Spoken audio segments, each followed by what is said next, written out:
बिस्मिल्लाहिर्रहमानिर्रहीम अस्सलामुअलैकुम रहमतुल्लाह। नए डीजीआईएसआई जनरल आसिम मलिक ने आखिरकार चार्ज संभालने के बाद मुकम्मल तौर पर एक्टिव हो गए हैं और उन्होंने अब अपना आप दिखाना शुरू कर दिया है। पहली जो उन्होंने मुलाकात करवाई है, पहला जो उन्होंने काम किया है वो ये कि आईनी तरमीम के ऊपर जो सबसे बड़ा चैलेंज, देखिए जनरल आसिम मलिक जो नए डीजीआईएसआई हैं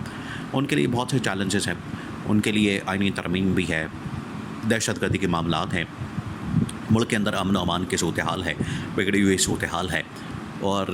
इसके अलावा बहुत सारे ऐसे मामलात हैं आलमी सतह के ऊपर भी, इंटेलिजेंस के बहुत सारे मामलात हैं जिसको उन्होंने देखना है। और इस हुकूमत के आने के बाद जो पाकिस्तान के ऊपर नहुज़त आई है, पाकिस्तान के ऊपर जो ये क्राइसिस आया है, इसको भी आखिरकार देखना है, इसको भी डील करना है। तो इस हुकूमत की वजह से तो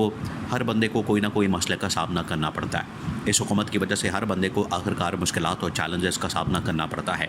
तो आखिरकार फिर इस हुकूमत को तो पैगाम पहुंचा दिया गया, इस हुकूमत को तो बता दिया गया है कि अगर आपने अपने आप को ठीक ना किया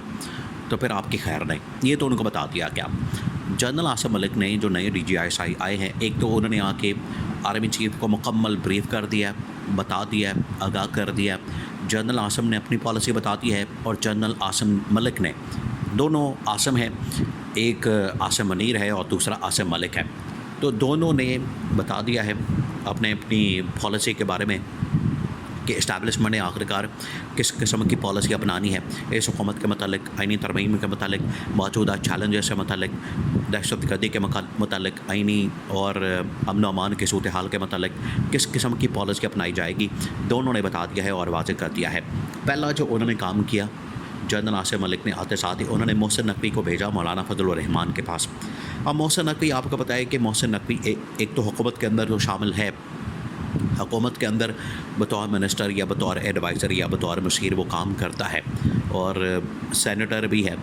और एक चैनल का मालिक भी है, लेकिन साथ में इस्टेब्लिशमेंट का बड़ा ख़ास आदमी है। जब इस्टेब्लिशमेंट को कोई काम पड़ता है, इस्टेब्लिशमेंट को कोई भी काम ऐसा, उन्होंने कोई मैसेज पहुंचाना है किसी को जाके बात पहुंचानी है, किसी को कोई पैगाम देना है, तो हमेशा से मोहसिन नकवी को आगे किया जाता है। मोहसिन नकवी जब भी किसी मुलाकात के अंदर, किसी मामले के अंदर, किसी भी जगह पर आपको नज़र आएगा तो वहाँ पर आपको समझ जाना चाहिए कि इस्टेब्लिशमेंट वहाँ पर पहुँची हुई है, वहाँ पर इस्टेब्लिशमेंट पहुँच चुकी है, वहाँ पर इस्टेब्लिशमेंट ने अपना बंदा भेज दिया है। तो मोहसिन नकवी एक किस्म का सिविल कपड़ों के अंदर वो इस्टेब्लिशमेंट का आदमी है। वैसे तो फ़ौज हमेशा आर्मी यूनिफॉर्म के अंदर होता है, लेकिन ये बग़ैर यूनिफॉर्म के एक किस्म का फ़ौजी आदमी है, तो यहाँ से अपना पैगाम भेजा जाता है। इवन के जब इमरान खान के ख़िलाफ़ अदम एतमाद हो रहा था, इमरान खान के ख़िलाफ़ अदम एतमाद का मुकम्मल प्लान बनाया जा रहा था, मंसूबा बनाया जा रहा था, साजिश की जा रही थी, वहाँ पर भी मोहसिन नकवी बहुत सारे लोगों के साथ मुलाकातों में इंगेज था, मुलाकातें कर रहा था और बाकायदा मुलाकातें हो रही थी,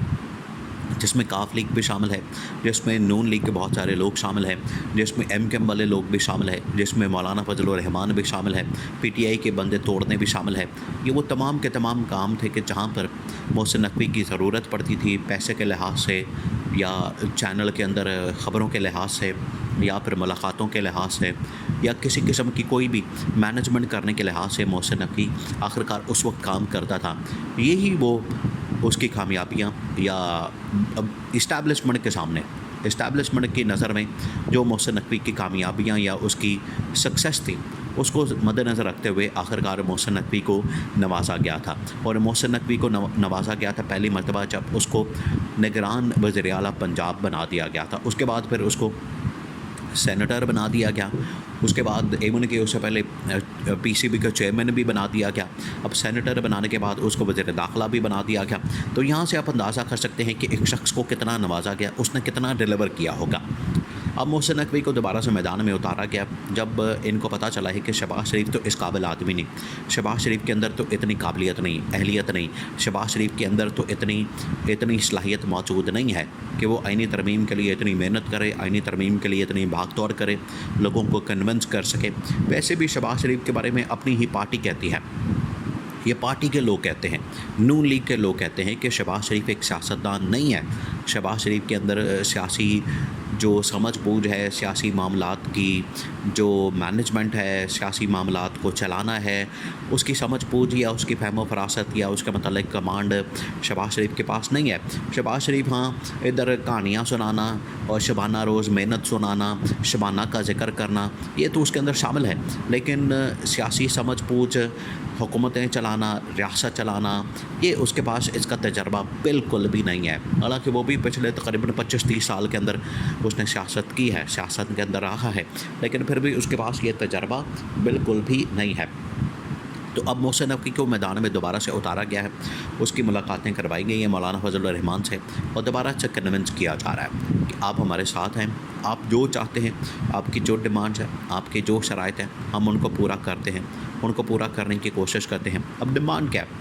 लेकिन मौलाना तो बड़ी सिंपल सी डिमांड कर रहे हैं कि आपने जो मेरे साथ धोखा किया, एक तो उसके ऊपर माफ़ी मांगें, पहली बात। दूसरी बात मौलाना की जानिब से की जा रही है कि जो मुझसे वादे किए गए थे वो पोजीशन, वो ओहदे मेरे हवाले किया जाए। अब इतने बड़े बड़े ओहदे कैसे हवाले किए जा सकते हैं मौलाना के? एक उनका वादा था, उनके साथ वादा किया गया था कि उनको सदर बनाया जाएगा, बलूचिस्तान गवर्नमेंट देने का वादा किया गया था, और डिप्टी चेयरमैन सेनेट बनाने का वादा किया गया था, केपी की हुकूमत और गवर्नरशिप का वादा किया गया था। तो ये इतने सारे वादे किए गए थे मौलाना के साथ। तो मौलाना को तो ये वादे पूरे करना, सीटें देना या ओहदे देना या वजारतें देना तो दूर की बात है, उसको तो इलेक्शन के लिए भी अकोमोडेट नहीं किया गया, सीट एडजस्टमेंट तक नहीं की गई। जहां मौलाना ने अपनी पार्टी का बंदा खड़ा किया, वहां पर नून लीग और पीपल्स पार्टी ने मिलकर, ये भी नहीं कि थोड़ा आप अपने आप को विड्रॉ कर लें या अपना अपना कैंडिडेट खड़ा करें, इन दोनों ने मिलकर मौलाना के ख़िलाफ़ कैंडिडेट खड़े किया। तो मौलाना को इस बात का बड़ा गुस्सा है, मौलाना को इस बात की बड़ी ताप है, मौलाना इस बात को समझता है, मौलाना इसी वजह से अब इनकी दौड़ें लगवा रहा है। अब ये सारे कोशिश कर रहे हैं कि किसी तरह से मौलाना को मना के अपने साथ मिला के और आईनी तरमीम कर ली जाए। इसी वजह से इस्टेब्लिशमेंट ने आते साथ ही जैसे ये चेंज हुआ है, जनरल आसिम मलिक बतौर DGI आए हैं, तो मोहसिन नकवी जो कि पिछले कुछ अरसे से बिल्कुल ठंडे पड़ गए थे, कोई उनकी मुलाकातें नहीं हो रही थी, कोई आना जाना नहीं हो रहा था, वो इतनी भाग दौड़ नहीं कर रहे थे, लेकिन अचानक से वो एक्टिव हुए, मुतहरिक हुए, फ़ाल हुए और उन्होंने मुलाकातें की, जो कि क्लियर पैगाम था कि ISI के अंदर एक तब्दीली आ रही है और ISI अब बाकायदा एक्टिव होकर ये तमाम के तमाम मामलात को देख रही है। और इमरान खान के मतलब भी मज़ीद मुकदमात और केसेस, और आगे जिस तरीके से इमरान खान ने कॉल दी हुई है एहतजाज वगैरह की, उसको मैनेज करना भी इस वक्त बहुत बड़ी ज़िम्मेदारी और चैलेंज के तौर पर नए DGI के सर पर यह मामला पड़ा है। और DGI ने बता दिया है कि अगर मामला हाथ से निकल गए, हुकूमत कुछ ना संभाल सकी इमरान खान के एहतजाज को या आईनी तरमीम को, तो फिर इस हुकूमत की छुट्टी करवाना हमारे लिए नागुज़ीर हो जाना है। ये DGI का पैगाम पहुंचा दिया गया है।